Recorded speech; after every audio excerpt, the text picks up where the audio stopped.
Party में जब मेरी गर्लफ्रेंड ट्रूथ एंड डेयर हार गई तो उसे अपनी जिंदगी के सबसे पछतावे वाले इंसान को फ़ोन करने को कहा गया। उसने फ़ोन उठाकर दूसरी तरफ पूछा, अगर मैं अभी तलाक दे दूं तो क्या तुम मुझे अपना घर दोगे? हाँ। जवाब मिलते ही पूरे कमरे में सन्नाटा छा गया। सबको लगा था कि मैं गुस्से में आकर टेबल पलट दूंगा, लेकिन किसी ने नहीं सोचा था कि मैं बस शांति से अपनी अनामिका उंगली से अंगूठी उतार दूंगा। हमने अभी तक कोर्ट मैरिज नहीं की है, इसलिए अभी भी बहुत देर नहीं हुई है। तो चलो ब्रेकअप करते हैं, मैं उसके लिए जगह खाली कर देता हूँ। बिना एक शब्द बोले मैं मुड़ा और बाहर निकल गया। रास्ते में मैंने बीजिंग में अपने माता पिता को फ़ोन लगाया। मम्मी पापा, मैं घर लौटकर शादी करने के लिए तैयार हूँ। बहुत अच्छे लिंचुआन, आखिरकार तुम मान गए। तुम लिन ग्रुप के इकलौते वारिस हो। अगर तुमने पिछले कुछ सालों में बाहर अकेले रहने की जिद न की होती तो तुम्हारी शादी कब की हो गई होती। हमने पहले ही तुम्हारे लिए लड़की पसंद कर ली है, बस तुम्हारी हाँ का इंतज़ार था। उनकी खुशी सुनकर मुझे थोड़ा बुरा लगा। मैं सब आपकी पसंद से ही करूँगा। बहुत बढ़िया, तो फिर शादी 19 जनवरी को पक्की करें। तुम कब वापस आ रहे हो? क्या तुम शादी से पहले एक बार लड़की से मिलना चाहोगे? मैं मीटिंग अरेंज करा देती हूँ। मम्मी की बातों से मेरा सिर चकराने लगा। सच कहूँ तो मैं किससे शादी कर रहा हूँ, मुझे इस बात में कोई दिलचस्पी नहीं थी। मैंने उनकी बात काटते हुए कहा, मैं जल्द से जल्द वापस आकर बिजनेस संभालना चाहता हूँ। ये शादी बस एक जिम्मेदारी है, तो मिलने की ज़रूरत नहीं है। आप बस तैयारी कीजिए, मैं शादी से एक दिन पहले आ जाऊंगा। जैसे ही मैंने फ़ोन रखा, बेडरूम का दरवाज़ा खुला और ल्यू रुयान माथे पर बल्ली अंदर आई। शादी? कैसी शादी? उसकी हैरानी देखकर मैंने शांति से फ़ोन काट दिया और एक बहाना बना दिया। एक दोस्त की शादी है, उसने मुझे बेस्ट मैन बनने के लिए बुलाया है। ये सुनकर उसका चेहरा थोड़ा रिलैक्स हुआ और उसने आगे कुछ नहीं पूछा। मैंने फ़ोन टेबल पर रखा और शावर लेने चला गया। कुछ ही देर बाद जब बाथरूम से पानी की आवाज़ आ रही थी, टेबल पर रखे मेरे फ़ोन पर नोटिफिकेशन की झड़ी लग गई। मैंने स्क्रीन अनलॉक की तो चेनजे नाम के कॉन्टैक्ट से एक मैसेज आया था। क्या तुम्हें याद है तुमने क्या कहा था? तुम सच में लिन चुआन से शादी करने की तो नहीं सोच रही ना? ये पढ़कर मेरा दिल बैठ गया। मैंने चैट्स को ऊपर स्क्रॉल किया तो देखा कि ल्यू रुयान ने 10 मिनट पहले उसे मैसेज भेजा था। चेनजे, 33 दिन बाद तुम्हारा 28वां जन्मदिन है। क्या तुम्हें याद है तुमने मुझसे क्या वादा किया था? मैंने फ़ोन वापस रख दिया और सोफे पर बैठ गया। पुरानी यादें ताज़ा होने लगीं। जब मैं 18 साल का था, मेरी बुआ की शादी थी और मैं उनके साथ वापस आकर यूनिवर्सिटी में पढ़ने लगा। मैंने कभी अपनी असली पहचान किसी को नहीं बताई। फाइनल ईयर के एक फंक्शन में मैंने अपने रूममेट की मदद के लिए स्टेज पर पियानो बजाया था।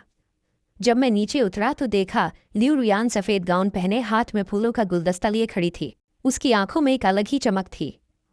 क्या हम कॉन्टैक्ट नंबर एक्सचेंज कर सकते हैं? मैं एक एस्थेटिक इंसान हूँ। उसकी खूबसूरती देखकर मैंने फ़ौरन हाँ कह दिया। फिर हर रोज़ बातें होने लगीं। 3 महीने बाद उसने खुद प्रपोज किया। वो मेरा पहला प्यार था, इसलिए मना करने की कोई वजह नहीं थी। 21 साल की उम्र से लेकर 28 तक हम 7 साल साथ रहे।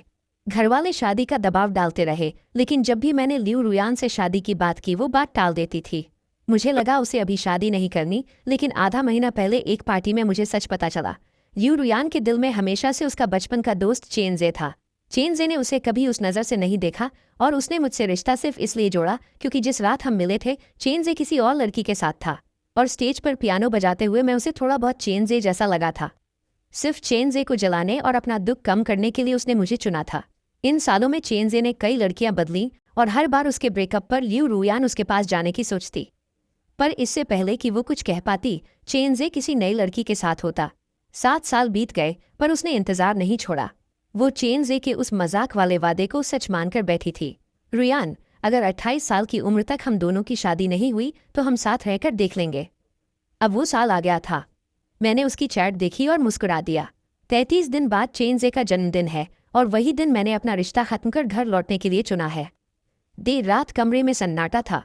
ल्यू रुयान ने चुपके से अपना फ़ोन टेबल पर रखा और सो गई। मैंने फ़ोन उठाया और चैट्स देखी। उसने चेनजे को एक आखिरी मैसेज भेजा था, निसंदेह तुम ही। कितनी सादगी से उसने अपने दिल की बात लिख दी थी। मुझे अंदाज़ा था कि ये 4 शब्द लिखते वक्त उसके चेहरे पर कैसी कशमकश रही होगी। चेनजे के लिए उसका प्यार और डर साफ दिख रहा था। सुबह होते ही जब वो तैयार हो रही थी, मैंने कहा, आज ऑफिस से जल्दी आ जाना। उसने हैरान होकर पूछा, क्यों, कुछ खास है क्या? मैंने धीमी आवाज़ में कहा, आज तुम्हारा जन्मदिन है, भूल गई? वो थोड़ी देर के लिए ठिठक गई, फिर सिर हिलाया। पिछले कुछ हफ्तों से उसके दिमाग में सिर्फ चेंजे और वो 28 साल वाला वादा चल रहा था। वो अपना जन्मदिन तक भूल गई थी। मुझे खुद पर हंसी आ रही थी कि मैं पिछले 2 महीने से उसके लिए सरप्राइज प्लान कर रहा था। ज्यादा तामझाम की जरूरत नहीं है, सिंपल रखते हैं, उसने कहा। इन सालों में मैंने उसे खुश करने के लिए क्या कुछ नहीं किया, पर उसे कभी फर्क नहीं पड़ा। मैंने व्यंग्य से कहा, सब तैयारियां हो चुकी हैं, मेहमानों को बुला लिया गया है, अब कैंसिल नहीं हो सकता। ऑफिस पहुंचते ही मैंने अपना इस्तीफा सौंप दिया। सहकर्मी हैरान थे। जुआन, तुम अचानक क्यों जा रहे हो? क्या घर जाकर करोड़ों की प्रॉपर्टी संभालनी है? मैंने बस मुस्कुराकर कहा, नहीं, मैं घर जाकर शादी कर रहा हूँ। ऑफिस के बाद मैं सीधे होटल पहुंचा। जैसे ही मैं हॉल के गेट पर पहुंचा, अंदर से कुछ आवाजें आईं। इतनी ठंड में रुयान किसे लेने गई है? अरे और कौन? चेंजे। वो आज वापस आ रहा है। और रुयान तो जैसे पलके बिछाए बैठी है। आज उसका जन्मदिन है और अगले महीने चेंजे भी 28 का हो जाएगा। लगता है वो अपना वादा निभाने आया है। सुना है वो आजकल सिंगल भी है। लेकिन अगर वे सच में एक साथ हो गए तो लिन चुआन का क्या होगा? हमने उससे 7 साल तक ये सच छुपाया है। उसे तो ये भी नहीं पता कि चेंजे कौन है, और वो आज भी रुयान से पागलों की तरह प्यार करता है। तो हम क्या कर सकते हैं?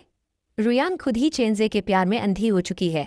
अगर चेंजे ने अपना वादा निभाने के लिए हाँ कह दिया तो लिन चुआन का कटना 100% तय है। बस उसकी किस्मत खराब है। अच्छा ही है कि उसका कोई बैकग्राउंड नहीं है, तो ब्रेकअप के बाद उसे रफा दफा करना आसान होगा। माना कि इन सालों में उसने हमारे और रुयान के लिए बहुत कुछ किया है, पर हम रुयान की सहेलियां हैं तो साथ तो उसी का देंगी। जब ब्रेकअप होगा तो हम रुयान को विलन नहीं बनने देंगे। उसकी तरफ से हम खुद जाकर उसे कुछ गाड़ियां या घर दे देंगे। आखिर 7 साल का सेटलमेंट भी तो करना होगा। मैं बाहर खड़ा सब सुन रहा था। मुझे आधा घंटा पहले जैसा दर्द नहीं हो रहा था, बल्कि अब हंसी आ रही थी। लियू रुयान मुझसे ब्रेकअप करना चाहती है और अपनी सहेलियों को मुझे हैंडल करने के लिए भेज रही है। मैं पिछले 7 साल से आखिर किस तरह के रिश्ते में था? खैर, अफसोस बस इस बात का है कि इस बार छोड़ने की पहल मेरी तरफ से होगी। तभी कुछ वेटर्स ड्रिंक्स लेकर आए। मैं पीछे हट गया और जैसे ही दरवाज़ा खुला, अंदर की बातें अचानक बंद हो गईं, जैसे कुछ हुआ ही न हो। मैं मुस्कुराते हुए अंदर गया और सबसे हालचाल पूछने लगा। तभी लियू रुयान एक अजनबी लड़के के साथ अंदर आई। उसकी कदकाठी मुझसे काफ़ी मिलती जुलती थी। मैं बिना किसी एक्सप्रेशन के उसे देखता रहा। रुयान उसे पूरे ग्रुप से मिलवाते हुए आखिर में मेरे पास आई। उसने हिचकिचाते हुए कहा, लिन चुआन, ये मेरा बचपन का दोस्त है, चेंजे। फिर थोड़ी देर रुककर बोली, और चेंजे, ये मेरा एक नॉर्मल दोस्त है, लिन चुआन। रुयान को लगा था कि मैं भड़क जाऊंगा, लेकिन मेरा रिएक्शन उसकी उम्मीद से बिल्कुल अलग था। मैंने बस एक गहरी नज़र उस पर डाली और 2 कदम पीछे हटकर उनसे दूरी बना ली।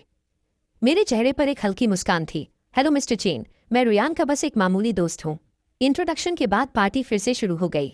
चेंजे काफ़ी मिलनसार था। वो सबके साथ घुल मिल गया। खेल खेल में जब उसके हाथ बिजी थे तो उसने इशारा किया और रुयान ने बिना सोचे अपने कांटे से उसे तरबूज खिलाया। चेंजे ने भी बड़े आराम से खा लिया और रुयान के ग्लास से ही रेड वाइन पी ली। मैं कुछ मीटर दूर बैठा देख रहा था कि रुयान उसी ग्लास को हाथ से नहीं छोड़ रही थी और जानबूझकर वहीं से पी रही थी जहाँ चेंजे के होंठ लगे थे। वो काफ़ी नशे में लग रही थी। फिर भी केक कटिंग का टाइम आया। सबने बर्थडे सॉन्ग गाया और मोमबत्तियां जलाईं। मैंने खुद जाकर केक टेबल आगे बढ़ाई। 28 नंबर की मोमबत्ती देखकर रुयान ने अपना सिर झटक कर नशा उतारने की कोशिश की। उसकी नज़रें पूरे कमरे में घूमी और फिर चेंजे पर टिक गईं। इस साल मैं कोई विश नहीं मांगूंगी, बल्कि एक सवाल पूछूंगी, उसने चेंजे की आंखों में झांकते हुए कहा। अजय, तुम भी 28 के होने वाले हो, क्या तुम्हारी कोई गर्लफ्रेंड है? कमरे में सन्नाटा छा गया। चेंजे थोड़ा हैरान हुआ और बोला, अभी तो कोई नहीं है। अगले ही पल वहां शोर मच गया। उसकी सहेलियां खुशी से चिल्लाने लगीं और नशे में धुत रुयान को घेरकर नाचने लगीं। मैं चुपचाप बैठा एक अनजान दोस्त का रोल प्ले करता रहा। रात के 12 बजते ही पार्टी खत्म हुई। जब सब चले गए तो मैंने रुयान को सहारा देकर कार में बिठाया। वो नशे में मेरे कंधे पर सिर रखकर अपनी दबी हुई बातें बोलने लगी। वह रोते हुए कह रही थी, प्लीज़ मत जाओ, मेरे पास रुक जाओ। बाकी सब ठीक है, पर मैं क्यों नहीं? मैंने तुम्हारा सालों इंतज़ार किया है। ड्राइवर को लगा कि वो मुझसे कह रही है। उसने हंसकर कहा, भाई, आपकी गर्लफ्रेंड आपसे बहुत प्यार करती है। मैंने बस हल्की मुस्कान के साथ जवाब दिया, वो चेंजे से प्यार करती है और मैं चेंजे नहीं हूँ। अगली सुबह जब रुयान का नशा उतरा तो उसे बीती रात की धुंधली यादें सताने लगीं। उसने सफाई देते हुए कहा, लिन चुआन, कल क्लब पहुंचते ही मुझे बहुत पिला दी गई थी। मैंने जो भी बकवास की उसे सीरियसली मत लेना। मुझे उम्मीद नहीं थी कि उसे सब याद होगा, और न ही इतने घटिया बहाने की उम्मीद थी। पर मैंने शांति से उसका साथ दिया और कहा, कोई बात नहीं, मैं समझता हूँ। मेरी खामोशी और कल की नॉर्मल दोस्त वाली बात याद करके उसे घबराहट होने लगी। उसने बात बदलने के लिए कहा, कल मैं सबके साथ बिजी थी और तुम्हें टाइम नहीं दे पाई। क्या तुम नाराज हो? चलो आज शाम को डेट पर चलते हैं। मैंने सीधा जवाब दिया, शाम को मैं बिजी हूँ, नहीं आ पाऊंगा। मेरे इनकार ने उसे और भी जिद्दी बना दिया। आखिर में मुझे हाँ कहना पड़ा। शाम को मैं तैयार होकर निकल ही रहा था कि मेरे पुराने कलीग किन हाउ का मैसेज आया। लिन चुआन, क्या तुमने अपनी गर्लफ्रेंड को ऑफिस छोड़ने के बारे में नहीं बताया? वो यहाँ आई थी और काफी गुस्से में लग रही है। मैसेज पढ़ते ही रुयान का फोन आ गया। उसकी आवाज़ फोन में गूंज रही थी, तुम्हारे कलीग कह रहे हैं कि तुमने जॉब छोड़ दी है और तुम शादी करने वाले हो। इससे पहले कि मैं कुछ कहता वो चिल्लाने लगी, मैंने तुम्हें पहले ही कहा था कि मेरा अभी शादी का कोई इरादा नहीं है। मुझे समझ आया कि वो सोच रही है कि मैं जॉब छोड़कर उस पर शादी का दबाव बना रहा हूँ। मैंने शांति से कहा, कलीग्स की बातों को सीरियसली मत लिया करो। मैंने बस थककर ब्रेक लेने के लिए जॉब छोड़ी है। मेरी बात सुनकर वो थोड़ी शांत हुई। उसने पूछा, तुम कहाँ हो? मैं आऊँ क्या? मैं उसे एड्रेस बताने ही वाला था कि पीछे से किसी के हंसने की हल्की आवाज़ आई जो बिल्कुल चेनज़े जैसी थी। मैंने अपना जवाब बदल दिया और कहा, नहीं, ज़रूरत नहीं है। फ़ोन कट गया। काली पड़ती स्क्रीन को देखकर मैं खुद पर हंसा। अगर वो सच में आना चाहती तो फ़ोन इतनी जल्दी नहीं काटती। वो बस रस्म पूरी कर रही थी और मैं बेवकूफ़ों की तरह उसे सच मान बैठा था। मैं रेस्टोरेंट पहुंचा। वेटर मुझे टॉप फ्लोर के केबिन में ले गया। वहां टेबल खानों से भरी थी पर रुयान गायब थी। वेटर ने बताया, मैडम ने 10 मिनट पहले ही ये सब ऑर्डर किया है। उन्हें कोई ज़रूरी काम आ गया, इसलिए वो शायद देर से आएंगी। मैंने मुस्कुराकर खुद से कहा, ज़रूरी काम? पक्का चेन जे के साथ होगी। उसके लिए तो उसके साथ बिताया हर पल सबसे ज़रूरी काम ही होता है। मैं अंदर गया। वेटर ने डिशेस के नाम बताए। टेबल सी फूड से भरी थी। मैंने वेटर से कहा, ये सब हटा दो। यूरोप में सालों तक यही खाया है और अब मुझे इससे नफरत है। वेटर हिचकिचाया, सर मैडम ने पेमेंट कर दी है और ये काफ़ी महंगा है, हम रिफंड नहीं कर पाएंगे। मैंने अपना कार्ड निकाला और उसे देते हुए कहा, मुझे पता है, ये सब हटाओ और नया ऑर्डर लो, मैं पे कर सकता हूँ। डिनर ख़त्म होने तक रुयान नहीं आई। मैंने भी इंतज़ार नहीं किया, बिल भरा और घर चला गया। मैं अभी आधे रास्ते ही पहुंचा था कि कुछ मैसेज आ गए। लिन चुआन, क्या तुम आज रात बाहर कहीं रुक सकते हो? अजय अचानक देश वापस आ गया है। पुराने घर की साफ सफाई नहीं हो पाई तो वो वहां नहीं रह सकता। बेचारा ठंड में काफ़ी परेशान हो गया है और उसका पेट भी कुछ ठीक नहीं है। उसे देखभाल की ज़रूरत है। क्या मैं उसे आज रात यहाँ रुकने के लिए कह दूँ? एक तरफ चेनज़े का ख्याल रखना और दूसरी तरफ उसे हमारे रिश्ते के बारे में पता चलने से बचाना वाकई दिलचस्प है। इस बार मेरा मूड रुयान की नौटंकी में साथ देने का बिल्कुल नहीं था। मैंने सीधा उससे पूछा, वो तुम्हारा दोस्त है ना? तो हमारा रिश्ता छुपाना क्यों है? और आखिर कब तक छुपाती रहोगी? मैसेज भेजने के काफ़ी देर बाद जवाब आया। रुयान ने कोई सफाई नहीं दी, बस एक तारीख लिख दी, 18 जनवरी। अगर पहले की बात होती तो मुझे समझ नहीं आता कि उसने यही दिन क्यों चुना, पर अब मैं जानता हूँ कि 18 तारीख चेनज़े का जन्मदिन है। अगर उस दिन चेनज़े ने अपना वादा निभाया और उसके साथ आने को मान गया तो वो बिना सोचे समझे मुझसे ब्रेकअप कर लेगी। और अगर चेनज़े ने मना कर दिया तो वो अपनी हार मानकर मुझसे शादी की बात करेगी और प्यार का नाटक शुरू कर देगी। अगर रिजेक्ट हो गई तो मेरे जैसा परमानेंट बॉयफ्रेंड तो है ही, वो सब कुछ एक मजाक कहकर टाल देगी। आगे बढ़ना हो या पीछे हटना, उसने हर तरफ से खुद को सेव कर लिया था। मुझे उसकी अक्ल पर तरस भी आ रहा था और हैरानी भी, पर अब मैं उसकी लाइफ का बैकअप प्लान बनकर नहीं रहना चाहता था। मैंने कोई रिप्लाई नहीं किया, फ़ोन बंद किया और एक होटल पहुंच गया। सोने से पहले मैंने थोड़ी ड्रिंक की और सो गया। अगले दिन दोपहर को जब नींद खुली और मैंने फ़ोन ऑन किया तो मैसेज की बाढ़ आ गई थी। ज़्यादातर रुयान के थे और कुछ उसकी सहेलियों के। हेलो, कहाँ हो तुम? फ़ोन क्यों नहीं उठा रहे? मैसेज का जवाब क्यों नहीं दे रहे? डराओ मत यार, रुयान तुम्हें ढूंढते ढूंढते कल रात से पागल हो रही है। इन इल्ज़ामों को पढ़कर मुझे हंसी आई। फ़ोन बंद करके सोना क्या डराना होता है, और वैसे भी वो सब जानते हैं कि चेनज़े रुयान की जान है। उसे मेरी फिक्र कब से होने लगी। मैं सोच ही रहा था कि रुयान का फ़ोन आ गया। उसका लहजा काफ़ी ख़राब था। लिन चुआन, अजय बस एक रात के लिए यहाँ रुकने आया है, क्या इसके लिए इतना गुस्सा होना ज़रूरी है? अगर तुम खुश नहीं भी थे तो नाराज़गी जताने का ये तरीका सही नहीं है। मुझे अब सफाई देने में कोई दिलचस्पी नहीं थी, इसलिए बहाना मार दिया। कोई नाराज़गी नहीं है, फ़ोन की बैटरी ख़त्म हो गई थी इसलिए बंद हो गया। पहले होता तो रुयान यकीन कर लेती, पर आज उसने शक जताते हुए पूछा, ऐसा क्यों? पहले तो तुम हमेशा अवेलेबल रहते थे, फिर कल रात ही फ़ोन क्यों बंद हुआ? उसका सवाल सुनकर मैं सुन रह गया और पुरानी बातें याद आने लगीं। कुछ साल पहले एक रात रुयान के पेट में दर्द हुआ। उसने सेक्रेटरी को फ़ोन मिलाया, पर गलती से मुझे लग गया। मैं उसी वक्त उठा और उसके लिए दवाइयाँ लेकर पहुंचा। पिछले साल जब वो विदेश गई थी, टाइम जोन अलग होने की वजह से उसने मुझे रात के 3-4 बजे फ़ोन करके एक फ़ाइल ढूंढने को कहा। मैं नींद में होते हुए भी उठा और सीसीटीवी फुटेज चेक करके उसकी मदद की। 3 महीने पहले मेरा अपेंडिक्स का ऑपरेशन हुआ था। होश आते ही उसका मैसेज आया कि उसे मिल्क टी पीनी है और मैंने नर्स से रिक्वेस्ट करके उसे भिजवाई। एक एक करके ऐसी कई बातें याद आईं जो इस बात का सबूत थीं कि मैंने उसे कितना चाहा था। पर अफसोस, मैं चाहे जो कर लूं उसे कभी कुछ नहीं दिखा। ये सोचते ही मेरी आवाज़ में थोड़ी कड़वाहट आ गई। शायद इसलिए क्योंकि मैं डरता था कि जब तुम्हें मेरी ज़रूरत हो मैं वहाँ न हूँ। पर कल तुम्हें मेरी ज़रूरत नहीं थी। मेरी बात सुनकर रुयान को अंदर तक झटका लगा। 7 साल के रिश्ते में मैंने हमेशा उसकी बात मानी थी। हम कभी नहीं लड़े, उसने कभी कुछ नहीं छुपाया या मैंने कभी पूछा नहीं, और मैंने हमेशा उसका ख्याल रखा। रुयान को भी मानना पड़ा कि मैं एक परफेक्ट बॉयफ्रेंड था। पुरानी बातें याद आते ही उसका लहजा नरम हो गया। आई एम सॉरी लिन चुआन, मैं तुम्हारी फिक्र कर रही थी इसलिए थोड़ा तेज बोल गई। तुम अभी कहाँ हो? मैं आती हूँ, मैंने मना कर दिया और टैक्सी लेकर घर आ गया। घर पहुंचते ही आया ने बताया, साहब मैडम अभी बाहर गई हैं। अंदाज़ा लगाना मुश्किल नहीं था, चेन जे ने बुलाया होगा। हवा में अब भी उस मर्द के परफ्यूम की महक थी। मैंने कुछ नहीं पूछा, बस आया से कहा कि खिड़की खोल दे ताकि ताज़ी हवा आ सके। अगले 15 दिनों तक मेरी रुयान से कोई बात नहीं हुई। ऐसा लग रहा था जैसे मैं भूल ही गया हूँ कि मेरी कोई गर्लफ्रेंड भी है। चेनजे के सोशल मीडिया से मुझे पता रहता था कि वो कहाँ है, पर मैंने ना तो उससे पूछा और ना ही कोई सफाई मांगी। मेरे लिए अब हर दिन बस एक उल्टी गिनती जैसा था। जो इंसान जाने वाला है उस पर वक्त बर्बाद करने का क्या फ़ायदा। न्यू ईयर की रात बर्फ गिर रही थी। मेरा मूड अच्छा था तो मैंने पूरी रात खिड़की के पास बैठकर फिल्में देखीं। सुबह के वक्त जब बाहर पटाखों का शोर था, मैं थककर कुर्सी पर लेट गया। तभी दरवाजे पर कदमों की आवाज़ आई। नशे में धुत रुयान घर लौटी थी। वो लड़खड़ाते हुए आई और सोफे पर ढेर सारे शॉपिंग बैग्स पटक दिए। देखो लिंचुआन, मैं तुम्हारे लिए 2 मफलर लाई हूँ। बाहर बहुत ठंड है ना? और ये देखो रॉलेक्स की घड़ी, तुम्हारा न्यू ईयर गिफ्ट। बताओ कैसी है? वो पागलों की तरह गिफ्ट्स मुझ पर लादने लगी। मैंने मफलर हटाया क्योंकि मुझे गर्मी लग रही थी।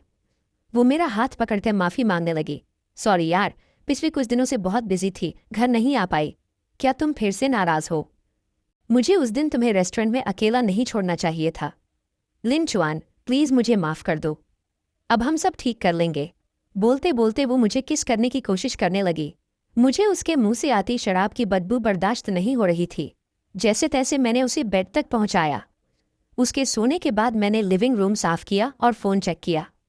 सोशल मीडिया पर हर कोई न्यू ईयर सेलिब्रेट कर रहा था, पर चेनजे की पोस्ट ने मेरा ध्यान खींचा। उसने 9 तस्वीरों का एक कोलाज डाला था जिसमें वो एक लड़की के साथ बर्फ में था। कैप्शन था, साल की पहली बर्फ और मेरा नया सही और पसंदीदा हमसफ़र। इसे देखते ही सारा माजरा समझ आ गया। तभी तो रुयान अचानक नशे में घर आई और मुझ पर प्यार बरसाने लगी। उसका क्रश किसी और के साथ सेट हो गया था, इसीलिए उसे इस पुराने खिलौने की याद आई। मेरे चेहरे पर एक कड़वी मुस्कान आई। मैंने घड़ी उतारकर मेज़ पर रख दी। अगले कुछ दिन रुयान बिल्कुल बदल गई। वो कहीं नहीं गई, बस घर पर रहकर मेरा ख्याल रखने का नाटक करती रही। मेरे पेट में दिक्कत थी तो वो खुद खिचड़ी बनाने लगी। मैंने एक ट्रैवल ऐड देखा तो वो वेकेशन प्लान करने लगी। शायद दिल टूटने के बाद उसे मेरी अहमियत समझ आ रही थी, पर अब मुझ पर इन सब बातों का कोई असर नहीं होने वाला था। मैं बस चुपचाप उसे एक आदर्श प्रेमिका का रोल निभाते हुए देखता रहा। वो मेरे छोटे से काम के लिए इधर उधर भागती रही और मुझे ज़रा भी बुरा नहीं लगा। इन आखिरी दिनों में वो जो भी कर रही थी उसे मैं अपने पुराने एहसानों का बदला मान रहा था। जब बर्फ़ रुकी तो मम्मी ने मुझे कुछ सूट के डिज़ाइंस भेजे और पूछा कि मुझे कौन सा पसंद है। मैं फ़ोन पर फ़ोटो जूम करके देख रहा था कि रुयान दबे पांव पीछे आ गई। जैसे ही उसने मेरे हाथ से फ़ोन छीना, उसका चेहरा गुस्से से काला पड़ गया। दूल्हे का सूट? तुम दूल्हे का सूट क्यों देख रही हो? मैंने बिना पलक झपकाए झूठ बोल दिया। तुम्हें बताया तो था, एक दोस्त की शादी है। उसके कपड़ों में कुछ दिक्कत आ गई है तो वो नया देख रहा है, बस उसी में उसकी मदद कर रहा हूँ। मेरा चेहरा देखकर उसका शक दूर हो गया। उसने फ़ोन वापस दिया और पूछा, मैं भूल गई शादी किस तारीख को है? मैं भी तुम्हारे साथ चलूंगी। उसकी आंखों में एक उम्मीद और गंभीरता देखकर मेरे चेहरे पर एक अजीब सी मुस्कान आ गई। 18 जनवरी। क्या तुम वाकई जाना चाहती हो? तारीख सुनते ही लियू रुयान थोड़ी देर के लिए सुन्न रह गई। मैं बिना पलक झपकाए उसे देखता रहा और उसके जवाब का इंतजार करने लगा। काफी देर की खामोशी के बाद उसने एक फीकी सी मुस्कान के साथ कहा, देखते हैं जैसा उस वक्त ठीक लगेगा। उस सवाल के बाद से रुयान फिर से उदासी में डूब गई। वो दिन भर ख्यालों में खोई रहती और उसका मन कहीं नहीं लगता था। मैंने शादी का बहाना बनाकर उसके सामने ही अपना सामान पैक करना शुरू कर दिया। ग्रेजुएशन के बाद इस अपार्टमेंट में रहते हुए मुझे 6 साल हो गए थे। मैंने सिर्फ वही चीज़ें सूटकेस में डाली जो मैंने खुद खरीदी थीं, बाकी सब वहीं छोड़ दिया। आखिर वापस बीजिंग जाना मेरा अपना इलाका था, वहाँ जो चाहिए होगा नया खरीद लूँगा। कभी कभी जब रुयान ख्यालों से बाहर आती तो वो मेरा सूटकेस चेक करती, पर उसमें अपना सामान देखकर भी उसने कभी एक सवाल नहीं पूछा। मुझे पता था कि उसका पूरा ध्यान चेनज़े के जन्मदिन की पार्टी के इनविटेशन पर है, उसे कुछ और दिख ही नहीं रहा था।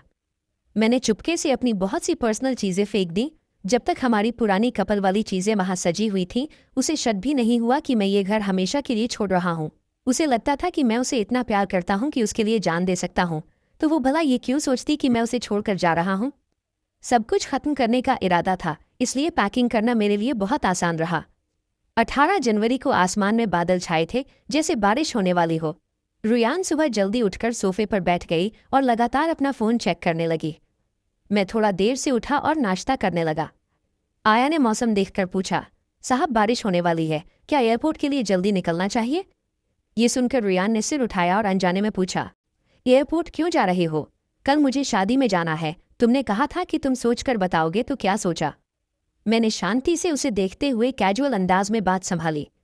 वह कुछ सेकंड चुप रही और फिर बोली, शादी बहुत दूर है, मैं नहीं जा पाऊंगी। चलो मैं तुम्हें एयरपोर्ट छोड़ देती हूँ। मुझे इस जवाब की उम्मीद थी। मैंने आखिरी टोस्ट खाया और अपना सामान लेकर निकल गया। रुयान ने अभी कार की सीट बेल्ट लगाई ही थी कि उसके फ़ोन पर एक नोटिफिकेशन आया। उसने झट से फ़ोन चेक किया और उसकी आंखों में वो खुशी चमक उठी जिसे वो लाख कोशिशों के बाद भी नहीं छुपा पाई। उसने बेल्ट खोली और कार से बाहर निकल गई। नीचे उतरने के बाद उसे एहसास हुआ कि वो क्या कर रही है, तो उसने झुककर मुझसे सफाई दी, लिंचुआन, ऑफिस में अचानक कुछ काम आ गया है, मैं ड्राइवर को भेज देती हूँ, वो तुम्हें एयरपोर्ट छोड़ देगा। इतने सालों साथ रहने के बाद मैं उसकी आंखों की चमक से समझ गया था कि वो झूठ बोल रही है, पर मैंने उसे टोका नहीं और बस सिर हिला दिया। ड्राइवर के इंतजार के दौरान मैंने सोशल मीडिया देखा, चेनज़े ने पार्टी की फोटो डाली थी और उसके साथ वो लड़की अब नहीं दिख रही थी। लगता है उनका फिर से ब्रेकअप हो गया था। इसका मतलब था कि चेनज़े का वो पुराना वादा कि अगर 28 साल की उम्र तक उसकी शादी नहीं हुई तो वो रुयान के साथ रहेगा, उसके पूरा होने की उम्मीद फिर से जाग गई थी। तभी रुयान इतनी खुश थी। जब ड्राइवर आया तो रुयान भी सफ़ेद रंग की शाम की ड्रेस पहनकर अपनी स्पोर्ट्स कार में सवार हो गई। उसने खिड़की से हाथ हिलाकर पूछा, तुम वापस कब आओगे? मैं बस मुस्कुराया और कोई जवाब नहीं दिया। उसे भी कोई फर्क नहीं पड़ा और वो तेज़ी से निकल गई। मैं ड्राइवर के बगल वाली सीट पर बैठा उस कार को उजल होते देखता रहा, फिर धीरे से कहा, चलिए। बाहर हल्की बारिश शुरू हो गई थी जिसने खिड़की के कांच को धुंधला कर दिया था। अब कुछ साफ नहीं दिख रहा था। मैंने आंखें बंद की और मन ही मन कहा, अलविदा, अब दोबारा कभी नहीं मिलना। प्लेन में बैठने से पहले पापा का फ़ोन आया, लिंचुआन, तुम कितने बजे पहुंच रहे हो? मैंने ड्राइवर को भेज दिया है। मैंने मना नहीं किया। रात को नींद पूरी नहीं हुई थी, इसलिए पूरे 2 घंटे के सफ़र में मैं सोता रहा। बीजिंग लैंड करने के बाद मैंने कैप और चश्मा लगाया। जैसे ही एग्जिट गेट से बाहर निकला, किसी ने मुझे आवाज़ दी, लिंचुआन। मैंने नींद भरी आंखों से सिर हिलाया। मुझे लगा कि अंकल ने किसी ड्राइवर को भेजा होगा। मैंने सामने खड़ी एक खूबसूरत लड़की को देखा और मुझे लगा कि शायद यही ड्राइवर है। मैं गाड़ी में बैठते ही फिर से सो गया। जब नींद खुली तो सामने एक अनजान विला था। मैंने शक के साथ पूछा, ये कहाँ ले आई? ये मेरा घर तो नहीं है। मेरी हालत देखकर शेन यूचू मुस्कुराई, आज ये आपका घर नहीं है, पर कल से होगा। असल में ये हमारा वेडिंग विला है। ये सुनकर मैं हक्का बक्का रह गया। मेरी नींद पूरी तरह उड़ गई। मैंने चश्मा और कैप हटाकर उसे देखा तो उसकी मुस्कुराती आंखों से मेरी नज़रें मिली। मेरी हैरानी देखकर वो सब समझ गई और हाथ बढ़ाते हुए कहा, मिस्टर लिन, मेरा नाम शेन यूचू है।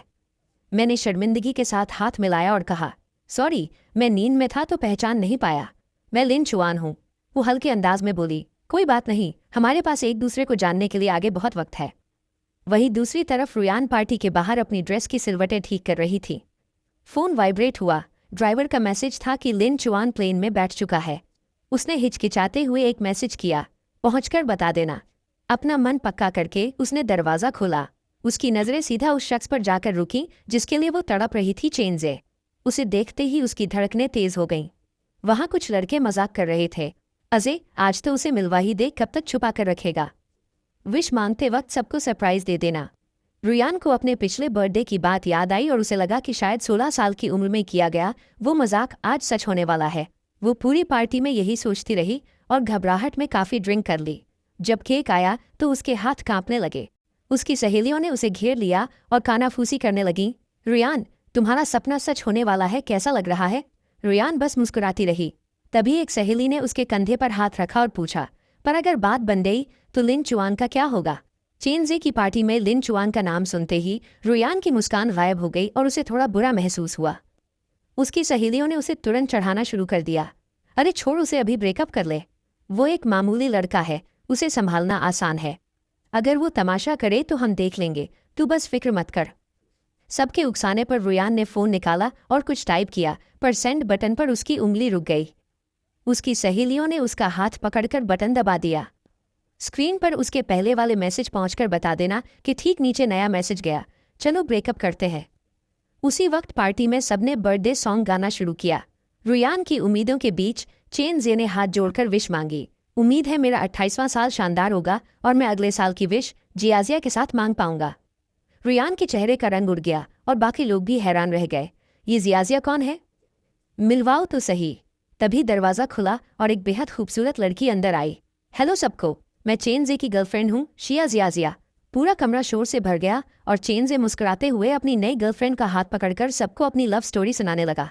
लियू रुयान एक कोने में बैठी अपनी सहेलियों के साथ एक के बाद एक ड्रिंक पी रही थी। पीते पीते वे सब नशे में चूर हो गईं। तभी तांग यान लड़खड़ाते हुए उठी और चेनजे के सामने जा खड़ी हुई। सबकी हैरान नज़रों के बीच वो अपनी सहेली के हक के लिए चिल्लाने लगी। चेनजे, क्या तुम भूल गए कि तुमने सालों पहले रुयान से क्या वादा किया था? यह सुनकर शिया जियाजिया के चेहरे पर भी जिज्ञासा आ गई। वादा? कैसा वादा? चेनजे का चेहरा उसी पल उतर गया, पर नशे में धुत तांग यान को किसी की परवाह नहीं थी। दूसरी सहेलियां भी मैदान में कूद पड़ीं। तुमने रुयान से वादा किया था कि 28 के होने पर तुम उसके साथ रहोगे। हमें सब याद है, क्या तुम अब अपनी बात से मुकर रही हो? शिया जियाजिया की मुस्कान गायब हो गई। उसने चेनजे को एक तीखी नज़र से देखा और कहा, सच में? नशे में किए गए मजाक को कोई सीरियसली कैसे ले सकता है? और वैसे भी मैंने तब कहा था जब मैं सिंगल होता, पर अब मेरी गर्लफ्रेंड है तो वो बात अब मायने नहीं रखती। उसका एक एक शब्द लियू रुयान के कलेजे में खंजर की तरह चुभ रहा था। उसने अपना सीना पकड़ लिया जहां बेइंतहा दर्द हो रहा था और सोफे का सहारा लेकर खड़ी हुई। सबकी नज़रों के सामने वो पागलों की तरह हंसने लगी। हाँ, सब गलत है। तुम्हारे पास गर्लफ्रेंड है तो मेरे पास भी बॉयफ्रेंड है। सब मजाक था, बस एक मजाक। उसकी बातों से जियाजिया के चेहरे पर फिर से सुकून आ गया। उसने चेनजे का हाथ पकड़ा और रुयान के सामने जाकर ऐसे जताने लगी जैसे कुछ हुआ ही न हो। तो ये बस एक गलत फहमी थी। मैंने सुना है रुयान दीदी का बॉयफ्रेंड है, आज उन्हें साथ क्यों नहीं लाई? रुयान का दिमाग सुन था, पर वो ज़बरदस्ती मुस्कुराई। वो एक शादी में शामिल होने गया है, उसके पास वक्त नहीं था। जियाजिया ने सिर हिलाया, पर चेनजे की आंखों में एक अजीब सा गुस्सा और शक था। कौन है वो बॉयफ्रेंड? मुझे देश वापस आए इतना वक्त हो गया, तुमने कभी उसका जिक्र तक नहीं किया। चेनजे का चेहरा देखकर रुयान की आवाज़ ही नहीं निकल रही थी। तांग यान ने तुरंत उसे सहारा दिया और चेनजे को ताना मारते हुए कहा, लिन चुआन ही रुयान का बॉयफ्रेंड है। वही लड़का जो रुयान की बर्थडे पार्टी में सबसे हैंडसम था, वही है उसका बॉयफ्रेंड। चेनजे को वो रात याद आई जब मैंने मुस्कुराकर खुद को मामूली दोस्त बताया था। उसे कुछ गड़बड़ लगी और उसने तंज कसा, पर उस दिन तो दोनों कह रहे थे कि बस दोस्त है। तांग यान चिढ़कर बोली, छोटे मोटे झगड़े चलते रहते हैं। चेनजे, तुमने इतनी लड़कियां घुमाई हैं, तुम्हें इतना भी नहीं पता? चेनजे का चेहरा गुस्से से तमतमा उठा।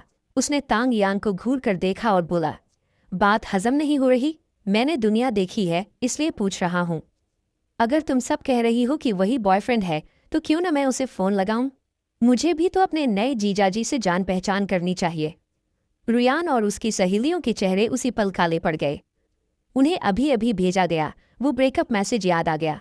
उनके चेहरे देखकर चेनजे को यकीन हो गया कि कुछ दाल में काला है। उसने सीधा फ़ोन निकाला और मुझे वॉइस कॉल कर दी। वे औरतें फ़ोन छीनने के लिए आगे बढ़ीं, पर जियाजिया ने बीच में आकर चेनजे का बचाव किया। चेनजे ने बिना डरे फ़ोन का वॉल्यूम फुल किया और लाउड स्पीकर ऑन कर दिया। कमरे में सन्नाटा छा गया। बस फ़ोन की रिंग सुनाई दे रही थी। रियान ने अपनी मुट्ठियों को भींच लिया। वो मन ही मन दुआ कर रही थी, प्लीज़ फ़ोन मत उठाना, प्लीज़ वो मैसेज मत देखना। 1 मिनट तक रिंग बजती रही। रियान का दिल सीने से बाहर आने को था। जब कॉल अपने आप कटने ही वाली थी तभी फ़ोन उठ गया। मिस्टर चेन, क्या काम है? रियान का चेहरा सफ़ेद पड़ गया, जबकि चेनजे की आंखों में एक कमीनी मुस्कान थी। कुछ खास नहीं, बस आज मेरा जन्मदिन है। सुना है तुम रियान के बॉयफ्रेंड हो, सोचा तुम्हें भी पार्टी में बुला लूं। फ़ोन पर कुछ सेकंड सन्नाटा रहा। रियान की सांसें अटक गई थीं। तभी मेरी आवाज़ आई, सॉरी, मैं अभी बीजिंग में हूं तो नहीं आ पाऊंगा। मेरी आवाज़ नॉर्मल सुनकर रियान को लगा कि मैंने शायद मैसेज नहीं देखा है। उसे थोड़ी राहत मिली, पर मेरी बात अभी ख़त्म नहीं हुई थी। मैंने हंसते हुए कहा, वैसे मेरा और लियू रियान का ब्रेकअप हो गया है, तो आप कोई गलत फहमी मत पालना।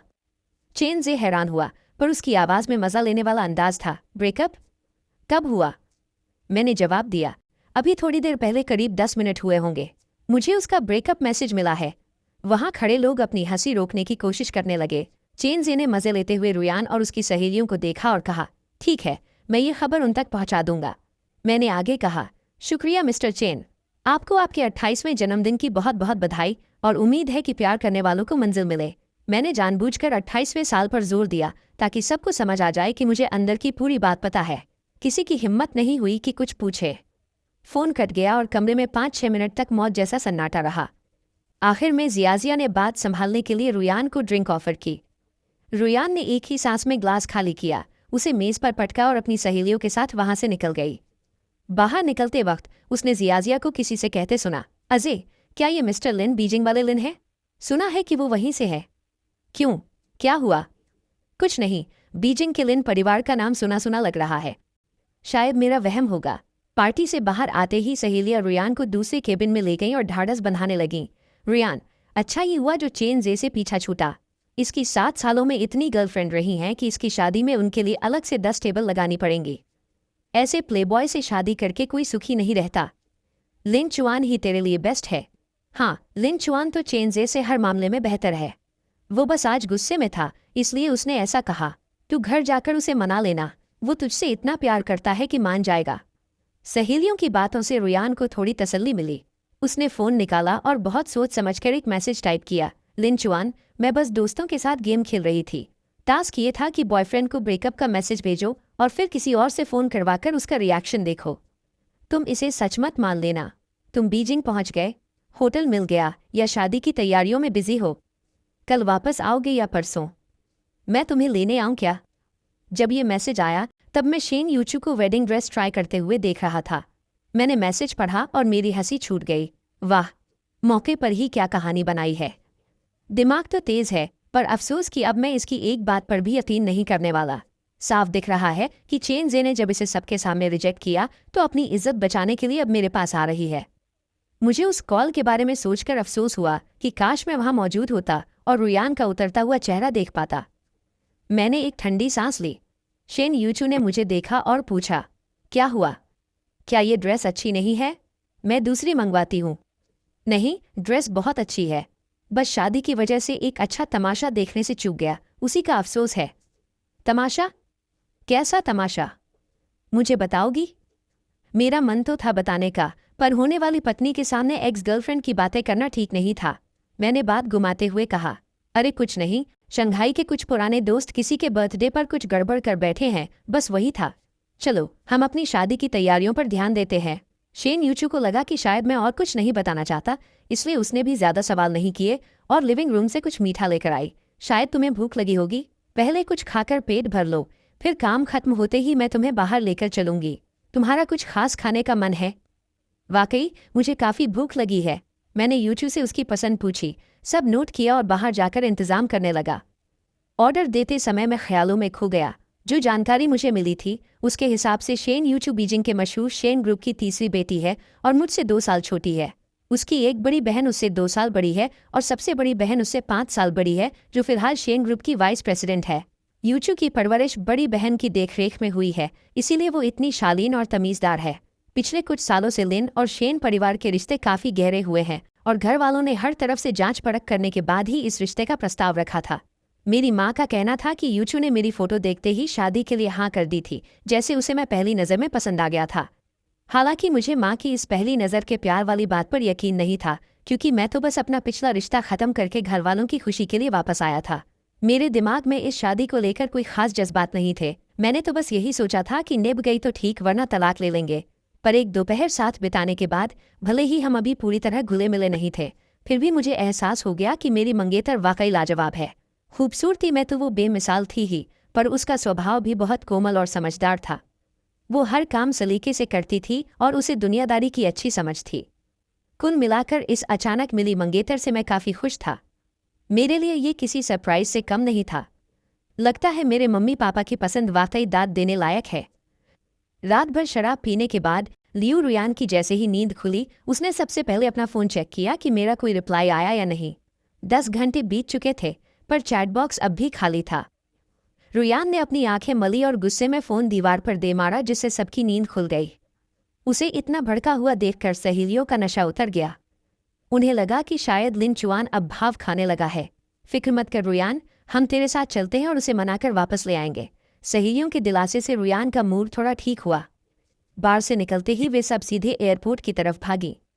रास्ते में रुयान खिड़की से बाहर देखते हुए पछता रही थी कि काश उसने कल ही मेरे साथ बीजिंग आने की बात मान ली होती। उसे अपनी हार का एहसास हो रहा था, पर वो खुद को समझा रही थी, अच्छा ही हुआ जो कल नहीं गई। चेनज़े की बातें सुनने के बाद अब उसे उस पर से पूरा भरोसा उठ गया था। इन सालों में वो कई बार हार मानकर चेनज़े का इंतजार छोड़ना चाहती थी, पर 28 साल वाले उस वादे ने उसे रोक रखा था। मेरे साथ रहते हुए भी वो हमेशा कशमकश में रहती थी कि उसे क्या करना चाहिए, पर अब उसे अपना फैसला लेना था। उसने हिचकिचाते हुए सहेलियों से पूछा, अगर आज वो नहीं माना तो मैं शादी की बात छेड़ूंगी, तुम्हें क्या लगता है? शादी का नाम सुनते ही सहेलियां हैरान रह गईं। लिन चुआन से शादी? रुयान, उसके परिवार की हैसियत देखकर तुम्हारे मम्मी पापा कभी राजी नहीं होंगे। वो लड़का अच्छा है, दिखने में भी बढ़िया है, पर सिर्फ डेटिंग के लिए ठीक है। शादी के मामले में वो तेरे बराबर का नहीं है। सहेलियां उसे हकीकत बता रही थीं, पर रुयान कुछ सुनने को तैयार नहीं थी। वो सीट से टिक कर बैठ गई और हमारे बिताए हुए पल याद करने लगी। 25 साल के बाद से मैं अक्सर शादी की बातें छेड़ता था, पर वो जानबूझकर अनजान बनी रहती थी। अब जब दोनों की उम्र हो रही थी और वो जानती थी कि मैं उसे कितना चाहता हूँ, तो वो मुझे खोना नहीं चाहती थी। उसने मन ही मन बीजिंग जाकर मुझे प्रपोज करने का फैसला कर लिया। उसने अपने असिस्टेंट को मैसेज किया कि वो इंटरनेट पर मशहूर हुई उन महंगी रिंग्स को उसके लिए खरीद ले। प्लेन में बैठने से पहले असिस्टेंट का जवाब आया, मैडम, वो अंगूठियां किसी ने 90 करोड़ की भारी भरकम कीमत पर खरीद ली हैं। रुयान चौंक गई। सिर्फ 2 अंगूठियों के लिए इतनी बड़ी कीमत? उसने खरीदार का नाम पूछा तो जवाब मिला, बीजिंग का शेन परिवार। शेन परिवार का नाम सुनते ही रुयान दंग रह गई। उसकी शेन परिवार की दूसरी बेटी से थोड़ी जान पहचान थी, तो उसने फ़ोन मिलाया। दूसरी तरफ से जवाब मिला, अरे वो अंगूठियाँ? हाँ, मैंने ही खरीदी है। मेरी छोटी बहन की आज शादी है, तो मैंने उन्हें तोहफे में देने के लिए ली है। रुयान को लगा कि उसने पूछने में देर कर दी। उसने तहजीब से बधाई दी, मुझसे ही चूक हो गई। शेन परिवार की दूसरी बेटी ने आगे कहा, मेरी बहन की शादी लिन परिवार के लड़के से हो रही है। दोनों खानदान बराबर के हैं और जोड़ी भी खूब जम रही है। लिन नाम सुनते ही रुयान को मेरा ख्याल आया, पर उसने तुरंत दिमाग से निकाल दिया। उसने सोचा कि लिन चुआन तो एक छोटे से शहर का लड़का है, उसका बीजिंग के इतने बड़े लिन खानदान से क्या लेना देना। बीजिंग एयरपोर्ट पर उतरते ही रुयान ने मुझे फ़ोन किया। आसपास के शोर के बीच मेरा लहजा काफ़ी सख्त था। मेरी एक्स गर्लफ्रेंड ने फ़ोन किया है, क्या कोई ख़ास काम है? एक्स गर्लफ्रेंड शब्द सुनते ही रुयान का पारा चढ़ गया, पर उसने खुद को काबू में रखा और नरम आवाज़ में कहा, लिन चुआन, कल वाली बात बस एक मजाक थी, क्या तुम मुझ पर यकीन नहीं कर सकते? मैंने जवाब दिया, मुझे इस बात से फ़र्क नहीं पड़ता कि वो गेम था या मजाक। मैं बस उस पर यकीन करता हूँ जो मैंने देखा। तुम्हें सफाई देने की ज़रूरत नहीं है, मैं अभी बहुत बिजी हूँ। इतना कहकर मैंने फ़ोन काट दिया। रुयान गुस्से से लाल हो गई, पर उसकी सहेलियों ने उसे समझाया, फ़ोन पर लड़ने का फ़ायदा नहीं है, मिलकर बात करना। रुयान ने ड्राइवर से कहा, टियांक्वान विला चलो। टियांक्वान विला का नाम सुनते ही सहेलियाँ सन्न रह गईं। रुयान, ये तो बीजिंग का सबसे पॉश इलाका है। यहाँ तो सिर्फ वो लोग रहते हैं जो पूरे देश की इकोनॉमी हिला सकते हैं। लिन चुआन के दोस्त की शादी यहाँ हो रही है? रुयान के मन में भी फिर से वही शक पैदा होने लगा। क्या लिन चुआन वाकई उस लिन खानदान का कोई दूर का रिश्तेदार है? सुबह के 10:30 बज रहे थे और शादी शुरू होने वाली थी। मैं छत की बालकनी पर खड़ा था। ये पूरी शादी यूचू ने खुद प्लान की थी और बहुत शानदार सजावट थी। मुझे एहसास हुआ कि मेरी माँ ने बढ़ा चढ़ाकर नहीं, बल्कि कम ही बताया था। लिन और शेन परिवार की शादी में पूरे शहर के बड़े लोग आए थे। करीब 700-800 टेबल लगी थी। बाहर ठंड थी, पर मेहमानों की सुविधा के लिए चारों तरफ बड़ी ई लगाए गए थे और यूरोप से मंगाए गए फूलों से पूरा मंडप सजा था। मेहमानों को रिटर्न गिफ्ट में शुद्ध सोने के ताले दिए जा रहे थे। इतना खर्च देखकर मुझे भी थोड़ा अजीब लग रहा था। मैं अपने बाल ठीक कर ही रहा था कि यूचू पास आई। बाहर ठंड है, चलिए अंदर चलते हैं। मैंने मुस्कुराकर सिर हिलाया और उसके साथ अंदर चला गया। शेन यूचू ने मुझे एक कप गर्म कॉफी देते हुए पूछा, अभी किसी का फोन आया था कि वो बीजिंग पहुंच गए हैं और शादी का वेन्यू पूछ रहे थे। क्या वो तुम्हारे दोस्त हैं? अगर कहो तो मैं गेट पर किसी को भेज दूं। कैसे दोस्त? मैंने तुरंत फोन चेक किया। तांग यान का नाम देखते ही मेरे चेहरे के हाव भाव बदल गए। तांग यान का फोन? क्या वो बीजिंग पहुंच गई है? मेरे होठों पर एक गहरी मुस्कान आ गई।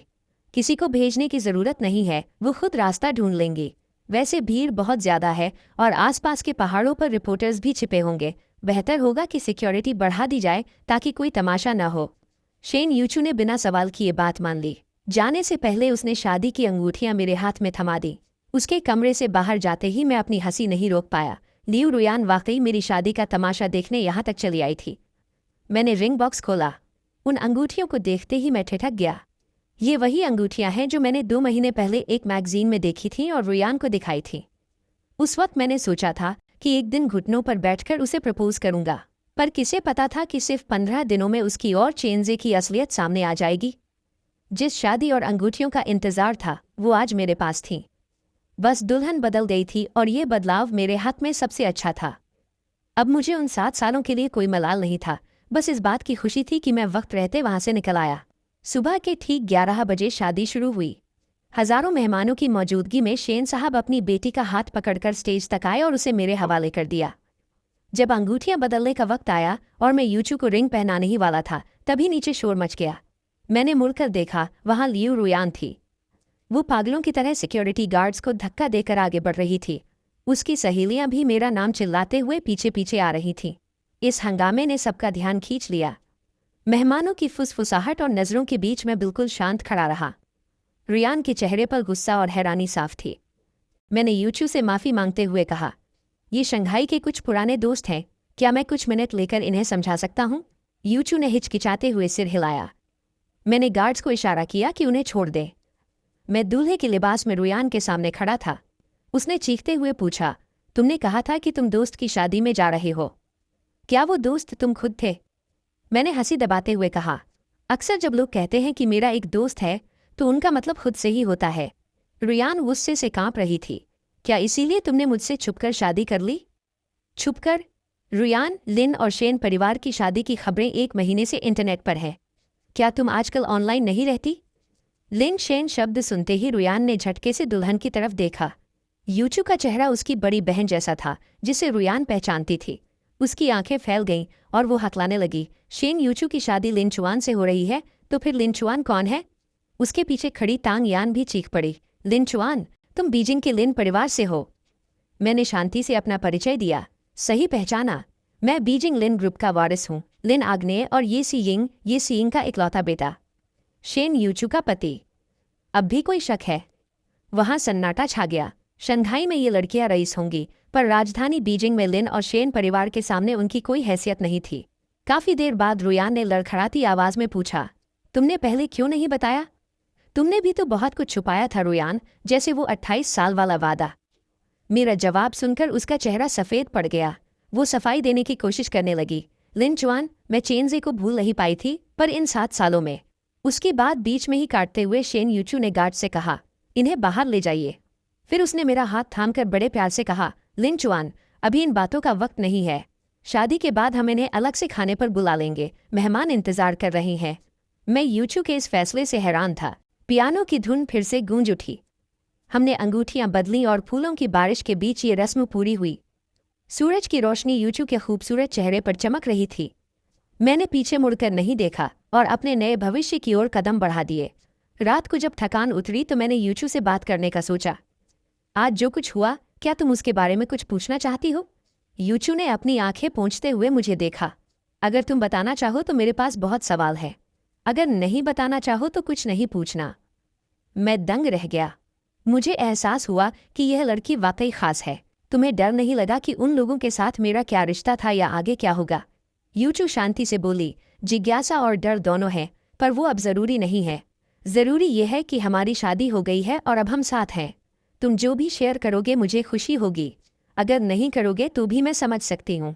जो बीत गया उस पर अब क्या पछताना। उसकी समझदारी देखकर मुझे लगा कि मुझे अब कुछ नहीं छुपाना चाहिए।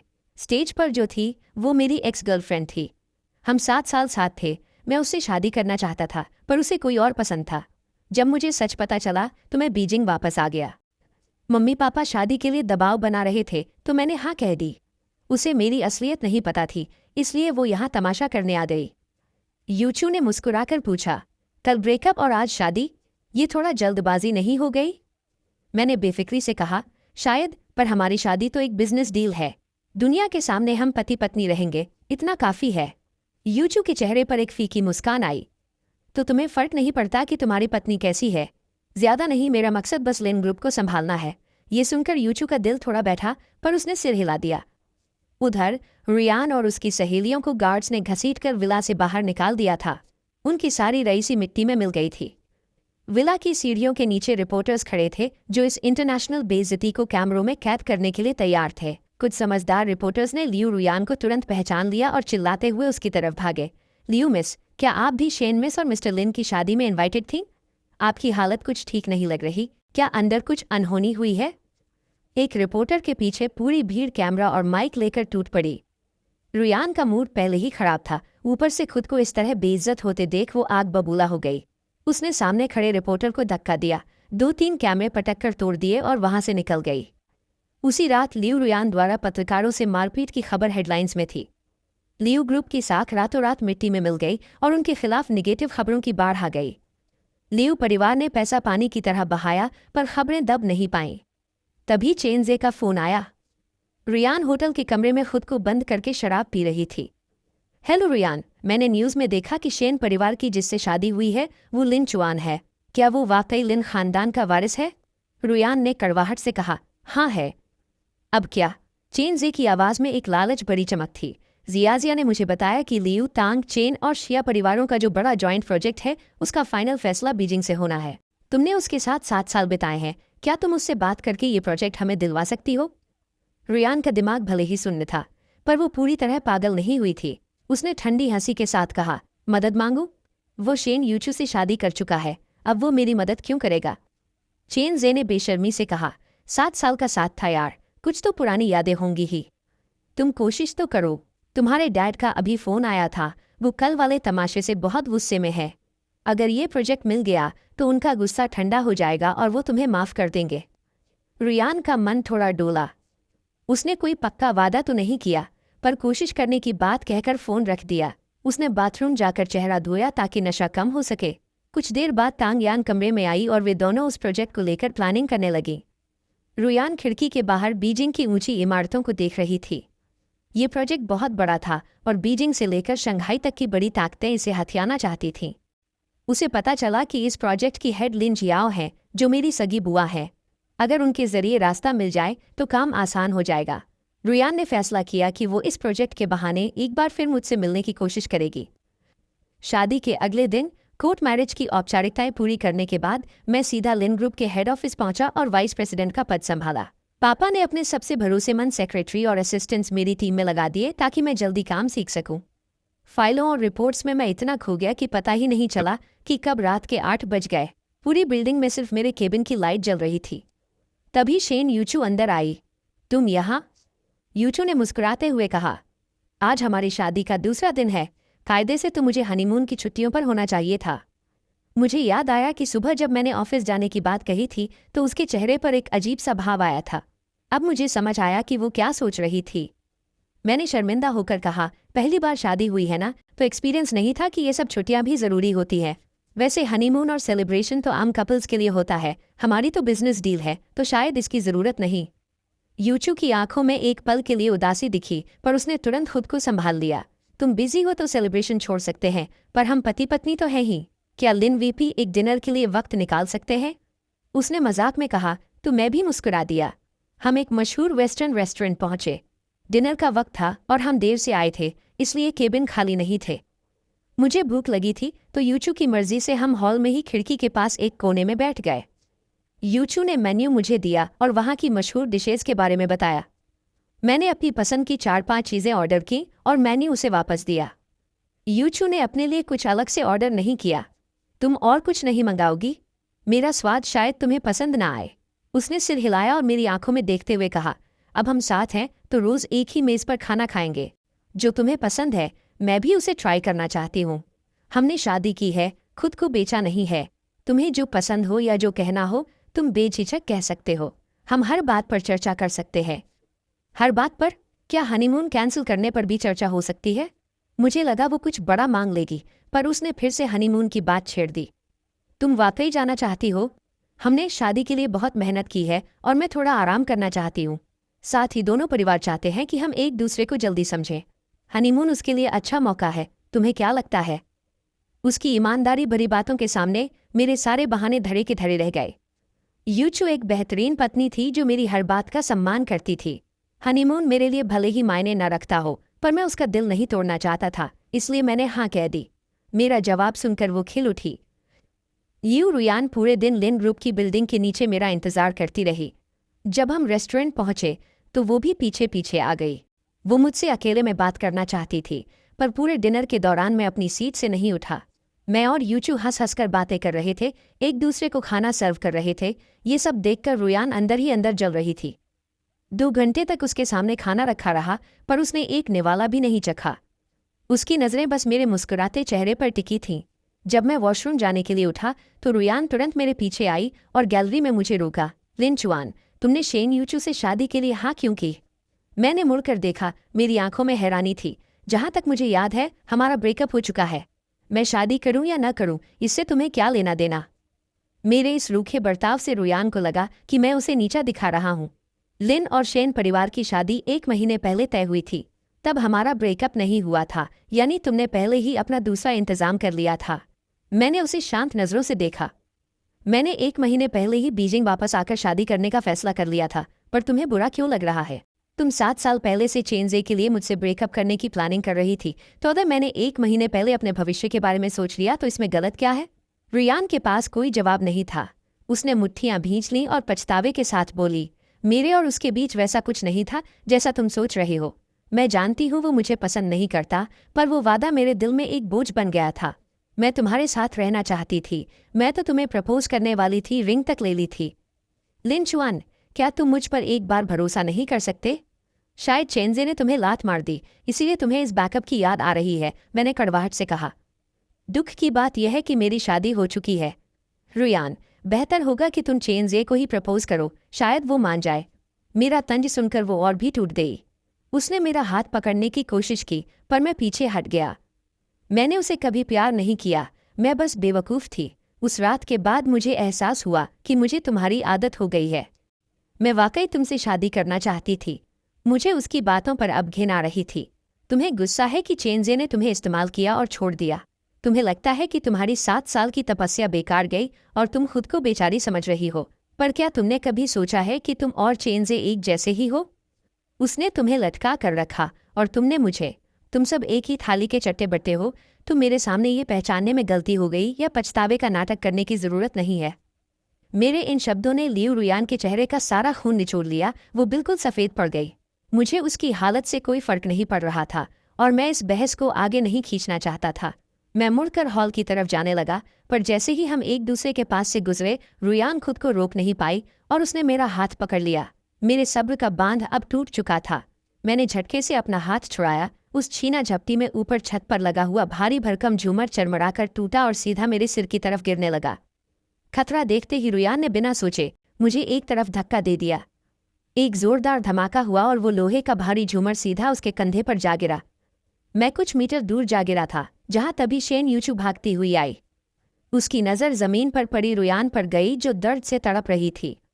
रुयान ने अपने दाहिने कंधे को कसकर पकड़ रखा था और उसका चेहरा दर्द के मारे लाल हो चुका था। वेटर और बाकी स्टाफ तुरंत उसकी मदद के लिए दौड़ पड़े।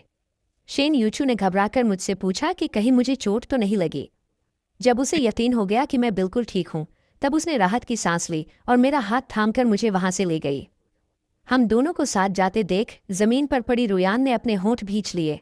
वो कुछ कहना चाहती थी पर उसका गला रुंध गया था। उसने हार मानकर आंखें बंद कर लीं और उसकी यादों में हमारी पुरानी बातें घूमने लगीं। जब उसे पेट में दर्द होता था तो मैं दिन रात उसके पास बैठता था, डॉक्टरों से बात करता था और उसकी हर छोटी ज़रूरत का ख्याल रखता था। जब उसे कहीं खरोच आ जाती तो मैं तुरंत अंडा उबालकर उसकी सिकाई करता। जब उसे नींद नहीं आती तो मैं जागकर उसके साथ म्यूजिक सुनता या सूप बनाता। पहले उसकी हर छोटी बात मेरे लिए सबसे बड़ी थी, पर आज उसने मेरी जान बचाने के लिए खुद को घायल कर लिया और मैं बिना मुड़कर देखे किसी और का हाथ थामकर वहां से चला गया। उस पल रुयान को यकीन हो गया कि मैं अब वो लिन चुआन नहीं रहा जो उसे अपनी दुनिया मानता था। अब मैं उसे प्यार नहीं करता था। घर पहुंचने के बाद मेरा मन थोड़ा शांत हुआ। मैं सोफे पर बैठकर चाय पी रहा था और उस हादसे के बारे में सोचकर अब भी थोड़ा डरा हुआ था। मैं यूचू से कुछ कहना ही वाला था कि तभी देखा कि वो फर्स्ट एड बॉक्स लेकर मेरे पैरों के पास बैठ गई है। मुझे कोई चोट नहीं लगी है, तुम ये बॉक्स क्यों लाई हो? मैंने पूछा। यूचू ने कुछ नहीं कहा, बस चुपचाप मेरी एड़ी की तरफ इशारा किया। मैंने देखा तो पता चला कि कांच के एक टुकड़े से वहां एक छोटी सी खरोच आ गई थी और थोड़ा खून निकल रहा था। यूचू ने रुई में अल्कोहल लगाया और बोली, थोड़ा दर्द हो सकता है। सच कहूं तो इतनी मामूली चोट पर मैं कभी ध्यान भी नहीं देता, इसलिए यूचू को इतना फिक्रमंद देखकर मुझे थोड़ी झिझक हुई। इतनी छोटी सी चोट तो अपने आप ठीक हो जाती है, तुम बेकार में परेशान हो रही हो। मेरे इतना कहते ही जैसे ही उसने जख्म पर अल्कोहल लगाया, मेरे मुंह से सिसकारी निकल गई। साफ करने के बाद उसने वहां बैंडेड लगा दिया और कहा, मैं अभी वाटरप्रूफ कवर मंगवा देती हूँ। अगले 2 दिन नहाते वक्त ध्यान रखना कि जख्म में पानी न जाए, और बाहर जाना हो तो सिर्फ सैंडल ही पहनना। मैं बचपन से ही बुआ के पास रहा, फिर 4 साल कॉलेज और 6 साल का रिश्ता हमेशा अकेला ही रहा। ये पहली बार था जब कोई मेरी इतनी छोटी सी चोट के लिए इतनी बड़ी तैयारी कर रहा था।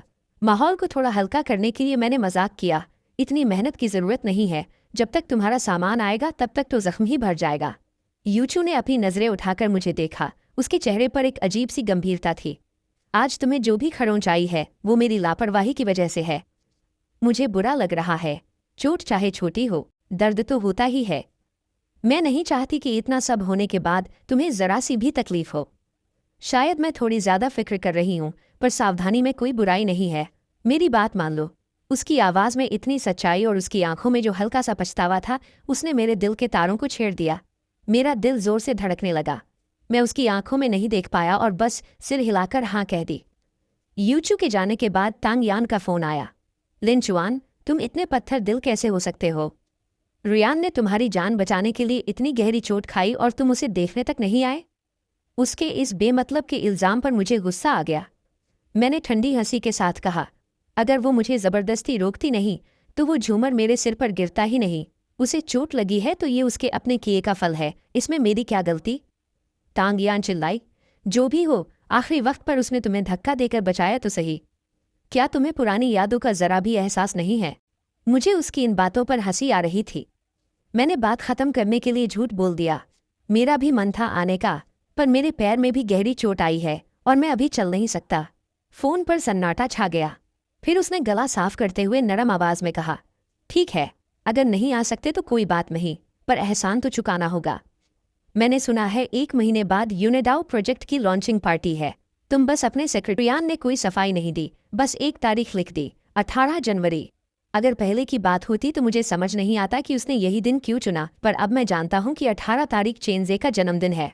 अगर उस दिन चेनजे ने अपना वादा निभाया और उसके साथ आने को मान गया तो वो बिना सोचे समझे मुझसे ब्रेकअप कर लेगी, और अगर चेनजे ने मना कर दिया तो वो अपनी हार मानकर मुझसे शादी की बात करेगी और प्यार का नाटक शुरू कर देगी। अगर रिजेक्ट हो गई तो मेरे जैसा परमानेंट बॉयफ्रेंड तो है ही, वो सब कुछ एक मजाक कहकर टाल देगी। आगे बढ़ना हो या पीछे हटना, उसने हर तरफ से खुद को सेव कर लिया था। मुझे उसकी अक्ल पर तरस भी आ रहा था और हैरानी भी, पर अब मैं उसकी लाइफ का बैकअप प्लान बनकर नहीं रहना चाहता था। मैंने कोई रिप्लाई नहीं किया, फ़ोन बंद किया और एक होटल पहुंच गया। सोने से पहले मैंने थोड़ी ड्रिंक की और सो गया। अगले दिन दोपहर को जब नींद खुली और मैंने फ़ोन ऑन किया तो मैसेज की बाढ़ आ गई थी। ज़्यादातर रुयान के थे और कुछ उसकी सहेलियों के। हेलो, कहाँ हो तुम? फ़ोन क्यों नहीं उठा रहे? मैसेज का जवाब क्यों नहीं दे रहे? डराओ मत यार, रुयान तुम्हें ढूंढते ढूंढते कल रात से पागल हो रही है। इन इल्ज़ामों को पढ़कर मुझे हंसी आई। फ़ोन बंद करके सोना क्या डराना होता है, और वैसे भी वो सब जानते हैं कि चेनजे रुयान की जान है। उसे मेरी फिक्र कब से होने लगी। मैं सोच ही रहा था कि रुयान का फ़ोन आ गया। उसका लहजा काफ़ी ख़राब था।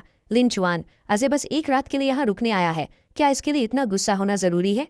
अगर तुम खुश नहीं भी थे तो नाराज़गी जताने का ये तरीका सही नहीं है।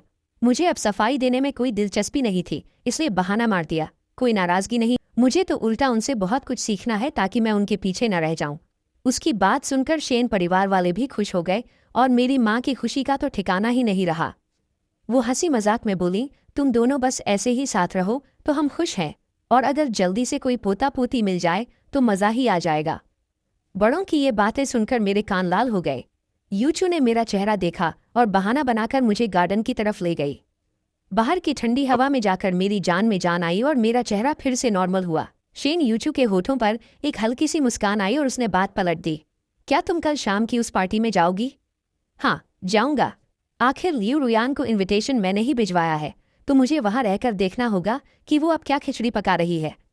तो क्या एक एक्स्ट्रा इनविटेशन मिल सकता है? मुझे भी साथ चलना है। यूचू की बात सुनकर मैंने हैरानी से उसे देखा।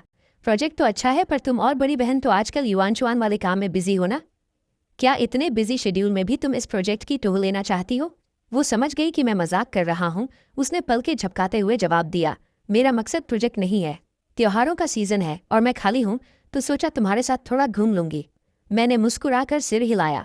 मेरे पास एक ही कार्ड बचा था, तो मैं उसे लेकर नीचे बुआ के पास गया ताकि एक और कार्ड ले सकूं।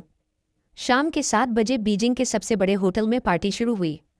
बुआ जैसे ही अंदर पहुंची, स्वार्थी और मौकापरस्त लोगों ने उन्हें घेर लिया। मैं उस भीड़ का हिस्सा नहीं बनना चाहता था, इसलिए यूचू का हाथ पकड़कर भीड़ से बचते हुए अंदर निकल गया। हम दोनों वहां किसी काम से नहीं बल्कि बस घूमने आए थे, तो आराम से हॉल में टहलते हुए वाइन और खाने का लुत्फ उठाने लगे। दूसरी मंजिल पर खड़ी लियू रुयान हाथ में शैंपेन का ग्लास लिए रेलिंग से टिकी थी। उसकी नज़र मुझ पर पड़ी, जो यूचू के कान में कुछ फुसफुसा रहा था। इस 1 महीने में उसने खुद को बहुत समझाया था और उसे समझ आ गया था कि मैं अब उसकी पहुंच से बाहर हूं। मैं लिन खानदान का वारिस था और मेरी पत्नी शेन परिवार की बेटी रुयान जानती थी कि वो हम दोनों में से किसी से भी टक्कर नहीं ले सकती। पर हमें इतना करीब और खुश देखकर उसकी जलन फिर से जाग उठी और उसका चेहरा गुस्से से काला पड़ गया। तभी चेनजे ने भी हमें देख लिया। उसकी आंखों में लालच चमक उठा। वो शिया जियाजिया का हाथ पकड़कर नीचे की तरफ भागा। तांग यान ने भी रुयान को खींच लिया और वे चारों हमारे सामने आ खड़े हुए। शेन मिस, काफ़ी वक्त बाद मिलना हुआ। आपकी शादी की बहुत बहुत बधाई। शुक्रिया। यूचू के इस छोटे से जवाब के बाद वहां सन्नाटा छा गया। जियाजिया कुछ बोल नहीं पाई तो उसने चेनजे को इशारा किया। चेनजे ने हाथ हिलाते हुए मुझसे कहा, लिन चुआन भाई, याद है हम 2 महीने पहले मिले थे। मिस्टर चेन, काफ़ी वक्त हो गया। मेरी आवाज़ सुनकर रुयान ने हिम्मत जुटाकर सिर उठाया और मेरी ठंडी नज़रों से नज़रें मिलाईं। लिन चुआन, कैसे हो? सुना है उस दिन तुम्हें चोट लगी थी, अब ठीक हो? तुम्हारी मेहरबानी है, अब काफ़ी बेहतर हूँ। मेरे तंज भरे लहजे ने रुयान को अंदर तक हिला दिया। उसके चेहरे पर पछतावा साफ दिखने लगा। वो कुछ सफाई देना चाहती थी, पर यूचू ने उसे मौका नहीं दिया। मैं और लिन चुआन बुआ के साथ यहाँ आए हैं। जियाजिया, मुझे उम्मीद नहीं थी कि तुम यहाँ मिलोगी। इस कड़कड़ाती ठंड में तुम लोग शंघाई से बीजिंग किस काम से आए हो? यूचू की बात सुनते ही तांग यान ने जियाजिया को कोहनी मारी। जियाजिया ने मौका देखते ही कहा, हमें भी इस युंडाओ प्रोजेक्ट में थोड़ी दिलचस्पी थी, तो सोचा देख लें। सुना है लिन चुआन की बुआ ही इसकी हेड हैं। यूचू, क्या तुम पुरानी दोस्ती के नाते हमें उनसे मिलवा सकती हो? यूचू ने तुरंत जवाब नहीं दिया। उसने मेरी तरफ देखा जैसे मेरी मर्जी पूछ रही हो। हमने आंखों ही आंखों में इशारा किया और मैंने कहा, मदद तो करना चाहता हूँ, पर आप देख ही रहे हैं कि बुआ अभी बहुत बिजी हैं, शायद अभी मिलना मुमकिन नहीं होगा। तीनों समझ गए कि मैंने साफ मना कर दिया है। वे ज्यादा बहस नहीं करना चाहते थे, इसलिए औपचारिकता निभाकर चले गए। सिर्फ लियू रुयान वहीं खड़ी रही जैसे कुछ कहना चाहती हो। मैंने उसे इग्नोर किया और यूचू को लेकर आगे बढ़ गया, पर वो किसी साए की तरह हमारे पीछे पीछे चलने लगी। पहले हॉल, फिर दूसरी मंजिल और फिर गार्डन तक। जब आसपास कोई नहीं था तो यूचू मुड़ी और शांत आवाज में बोली, मिस लियू, आप काफ़ी देर से मेरा और मेरे पति का पीछा कर रही हैं, क्या कुछ कहना है? रुयान को अपनी गलती का एहसास हुआ और उसने हथलाते हुए बहाना बनाया, सॉरी, मैंने थोड़ी ज़्यादा पी ली है, रास्ता भटक गई थी। इस घटिया बहाने पर यूचू को हंसी आ गई, पर उसका लहजा बर्फ जैसा ठंडा था। एक बार भटकना तो समझ आता है, पर हमेशा के लिए मत भटक जाना। लिन चुआन शायद पुरानी यादों की कद्र करते हों, पर मेरा लियू परिवार से कोई रिश्ता नहीं है। मेरे लिए तुम बस एक अजनबी हो। इस सीधी धमकी ने रुयान के पैरों तले जमीन खिसका दी। वो जानती थी कि अगर यूचू ने ठान लिया तो लियू परिवार का शंघाई से नामो निशान मिट सकता है। वह अपने परिवार की किस्मत दांव पर नहीं लगा सकती थी, इसलिए खामोशी से वापस हॉल में चली गई। वहां चेन जे बुआ को घेर कर खड़ा था। लिन मैम, आपका भतीजा मेरा दोस्त है, आप उनकी खातिर ही सही हमारे साथ एक ड्रिंक तो ले सकती हैं। मुझे जैसे ही ये सुनाई दिया मैं समझ गया कि गड़बड़ होने वाली है। मैं भीड़ चीरते हुए आगे बढ़ा, पर मेरे पहुंचने से पहले ही बुआ ने सिक्योरिटी को बुला लिया था। पूरी पार्टी में सन्नाटा छा गया। बुआ ने कड़क आवाज में कहा, आज की पार्टी प्रोजेक्ट के लिए है, किसी सिफारिश या शॉर्टकट के लिए नहीं। आप सबको इनविटेशन मिला है तो शांति से प्रेजेंटेशन सुनिए। यहाँ चोर दरवाजे से काम नहीं चलेगा। अगर किसी ने दोबारा ऐसी हरकत की तो उसे बाहर निकाल दिया जाएगा। फिर ये मत कहना कि मैंने इज्जत नहीं दी। जब गार्ड्स उन चारों को बाहर ले जा रहे थे, मैं और यूचू दरवाजे पर ही खड़े थे। हमने एक दूसरे को देखा और मुस्कुरा दिए। हॉल से अनाउंसर की आवाज़ आई, प्रेजेंटेशन शुरू होने वाली है। मैंने यूचू से कहा, तमाशा खत्म हो गया है, अब यहाँ रुकने का मन नहीं है, चलो घर चले। यूचू ने बुआ को एक मैसेज किया और हम वहाँ से निकल गए। पिछले कुछ दिनों से हम पुराने पुश्तैनी घर ओल्ड मैंशन में ही रह रहे थे। त्योहार की वजह से नौकर भी छुट्टी पर थे, घर बिल्कुल खाली था। हमने सोफे पर बैठकर एक फिल्म देखी। आधी रात के करीब मुझे अचानक त्योहार वाले तांग्युआन स्वीट डम्पलिंग्स खाने की तलब हुई। इतनी रात को सब दुकानें बंद थीं और डिलीवरी भी नहीं मिल रही थी। मैं मायूस होकर फ़ोन की स्क्रीन देखने लगा। मेरी उदासी देखकर यूचू मुस्कुराई। वो किचन में गई और अलमारी से चावल के आटे का पैकेट निकाल लाई। मैं भी एक्साइटमेंट में उसके पीछे भागा। तुम्हें तांग्युआन बनाने आते हैं? यूचू ने मुझे आटा गूंथते देख समझ लिया कि मुझे भी हाथ आजमाना है। उसने 2 एप्रन निकाले, एक पहन लो। मुझे भी ठीक से नहीं पता, पर ट्यूटोरियल देखकर सीख लेंगे, मुश्किल नहीं होना चाहिए। हमने 1 घंटे तक वीडियो देखी और अजीबोगरीब शेप के कुछ तांग्युआन बना ही लिए। पानी उबलने पर मैं उन्हें डालने लगा, पर यूचू ने मुझे हटा दिया कि कहीं मेरा हाथ न जल जाए। घर में चाशनी नहीं थी तो उसने लाल चीनी ब्राउन शुगर डालकर काम चलाया। जब कटोरे मेज़ पर आए तो रात के 12 बज चुके थे। मैंने अपने कटोरे से सबसे बड़ा तांग्युआन चम्मच में उठाया और यूचू को चढ़ाने लगा। सबसे बड़ा मेरे पास है, यानी इस साल मेरी किस्मत चमकने वाली है। यूचू मुझे देख रही थी। मैंने एक बड़ा निवाला लिया, पर मेरे चेहरे की चमक अचानक गायब हो गई। यूचू ने पूछा, क्या हुआ, अच्छे नहीं बने? मैंने अपनी आंखें घुमाई और झूठ मूठ का सिर हिलाते हुए चम्मच उसकी तरफ बढ़ाया। बहुत टेस्टी हैं, तुम ट्राई करोगी? यूचू ने बस एक नज़र देखी और समझ गई कि मेरा बनाया हुआ वो नींबू के साइज का तांग्युआन अंदर से कच्चा है, पर उसने एक पल भी नहीं सोचा। उसने अपना सिर झुकाया और वो आधा कच्चा तांग्युआन खा लिया। उसकी बेवकूफ़ी देखकर मैं अपनी हंसी नहीं रोक पाया। मैंने अपना चेहरा हाथों से छुपा लिया। सच बताओ, मज़ा आया ना? यूचू के चेहरे पर एक चमक थी। उसने थम्स अप दिखाते हुए कहा, वाकई बहुत अच्छे हैं, मीठे और थोड़े सख्त, बिल्कुल मेरे टेस्ट के। उसकी आंखों की चमक देखकर मुझे समझ नहीं आया कि वो सच कह रही है या झूठ। मैंने अपनी चम्मच छोड़ दी और शरारत में उसका चेहरा पकड़कर उसका मुंह खोलने की कोशिश की ताकि देख सकूं कि उसने वाकई निगला है या नहीं। यूचू ने झट से सब निगल लिया। जब मैंने उसका मुंह खुलवाया तो वहाँ कुछ नहीं था। मैं मायूस होकर बोला, झूठ बोल रही हो, वो कच्चा था ना? हंसी मजाक और छीना झपटी में हम दोनों सोफे से नीचे कालीन पर गिर पड़े और खिलखिलाने लगे। हम एक दूसरे को देख रहे थे। हमारी सांसें आपस में उलझ रही थीं। लिविंग रूम में बस फिल्म के अंत का संगीत गूंज रहा था और खिड़की के बाहर पटाखों की रुक रुक कर आती आवाज़ें थीं। मैंने पहले खुद को संभाला और हड़बड़ाहट में कालीन से उठने की कोशिश की, पर शेन यूचू ने धीरे से मेरी कलाई पकड़ ली। उसकी उंगलियां कोमल और गर्म थीं, बिल्कुल उसके व्यक्तित्व की तरह शांत और शालीन, जो अनजाने में ही मेरे दिल के सबसे कोमल कोने में जगह बना लेती थीं। लिन चुआन, उसने पहले चुप्पी तोड़ी। उसकी आवाज़ बहुत धीमी थी, पर हर शब्द साफ था। तांग्युआन कच्चे थे, मैंने तुमसे झूठ नहीं बोला था। मैं ठिठक गया, फिर खिलखिलाकर हंसा और वापस कालीन पर बैठ गया। उस नज़दीकी से मैंने उसकी आंखों में झांका। मैंने उसे शादी में मुश्किल हालात संभालते देखा था, ऑफिस में फाइलों के साथ सलीके से काम करते देखा था और मेरी एक छोटी सी चोट पर फिक्रमंद होते देखा था, पर उसकी आंखों में ऐसी बेपनाह कोमलता मैंने पहले कभी नहीं देखी थी। तो फिर तुमने उन्हें खाया क्यों? क्योंकि वो तुमने दिए थे, यूचू ने बड़ी सादगी से कहा और हाथ बढ़ाकर धीरे से मेरा चेहरा थामा। सच तो यह है कि मैं तुम्हें पसंद करती हूँ, और जितना तुम जानते हो उससे कहीं पहले से। उसने आगे कहा, बहुत सालों पहले से। मेरी हरकतें अचानक थम गईं। मेरी आंखों की मुस्कान अभी गायब नहीं हुई थी, पर अब उनमें हैरानी भर गई थी। मुझे हमेशा लगता रहा कि ये शादी परिवारों की पसंद और बराबरी का मामला थी। मैंने कभी नहीं सोचा था कि इस जल्दबाजी में हुई शादी के पीछे करीब 10 साल पुराना कोई राज छिपा होगा। शेन यूचू ने मेरी हैरानी देखी और मुस्कुरा दी। वह अपने दिल में बरसों से दबाकर रखा वो राज उस इंसान को सुनाने लगी जिसका उसने बहुत इंतजार किया था। जब तुम 18 साल के थे, तुम्हारी बुआ शादी करने के लिए देश वापस आई थी। मैं अपने परिवार के साथ उस दावत में गई थी। उस दिन पूरा हॉल मेहमानों से भरा था। बीजिंग के बड़े बड़े लोग लिन परिवार से मेल जोल बढ़ाने में लगे थे। सिर्फ तुम थे जो एक कोने में चुपचाप बैठे अपनी बुआ का वो वाद्य यंत्र इंस्ट्रूमेंट ठीक कर रहे थे जिसे उन्हें स्टेज पर बजाना था। तुम्हारी उंगलियां जब तारों पर थीं और तुम्हारी नजरें झुकी हुई थीं, तब खिड़की से आती धूप भी जैसे तुम पर ही ठहर गई थी। उस वक्त मैंने सोचा था कि कोई इंसान इतना सादगी भरा और अपनी धुन का पक्का कैसे हो सकता है जिसकी आंखों में इतनी शांति और मासूमियत हो। उस दिन के बाद से मैं हमेशा तुम्हें दूर से देखती रही। मुझे पता था कि तुमने बीजिंग की ऐशो आराम वाली जिंदगी छोड़कर युंडा यूनिवर्सिटी में पढ़ने का फैसला किया। मुझे पता था कि तुमने कॉलेज के फंक्शन में परफॉर्म किया और सब तुम्हें कितना पसंद करने लगे।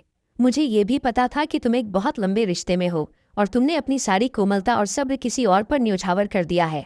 उसकी आवाज़ शांत थी, पर उसमें एक हल्का सा दर्द छिपा था। मैं सिर्फ तुम्हें दूर से देख सकती थी।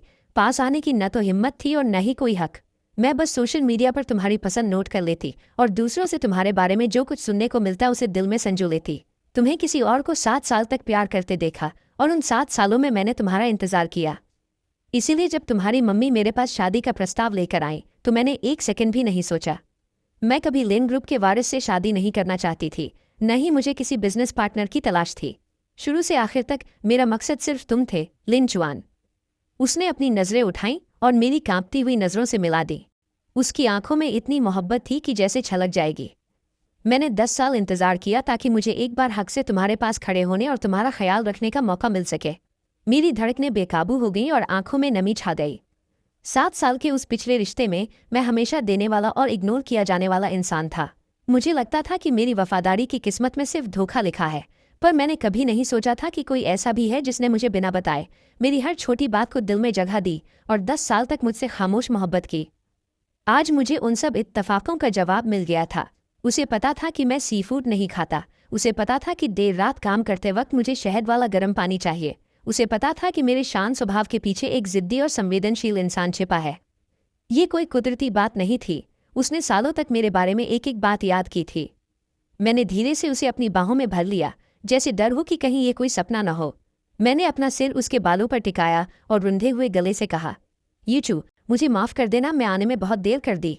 मैंने एक गलत इंसान के लिए 7 साल बर्बाद कर दिए और उस लड़की का 10 साल का इंतज़ार नहीं देख पाया। शुक्र है कि मैं सही वक्त पर मुड़ गया और शुक्र है कि वो अब भी मेरा इंतज़ार कर रही थी। देर नहीं हुई। यूचू ने मुझे कसकर पकड़ लिया और अपना चेहरा मेरे सीने पर टिका दिया। मेरी धड़कनों को सुनते हुए उसने मुस्कुराकर कहा, जब तक आखिर में तुम मिल रहे हो तब तक कोई भी इंतज़ार लंबा नहीं है। खिड़की के बाहर पटाखे गूंज उठे और उनकी रोशनी कांच के साथ साथ हम दोनों की आंखों में भी चमकने लगी। उस रात हमने बिजनेस डील या किसी दिखावे की बात नहीं की।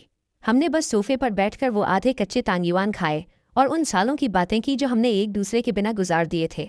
मुझे पहली बार एहसास हुआ कि किसी के दिल के केंद्र में होना और इतनी शिद्दत से चाहा जाना कैसा सुकून देता है। इसके बाद सब कुछ वैसा ही हुआ जैसा होना चाहिए था।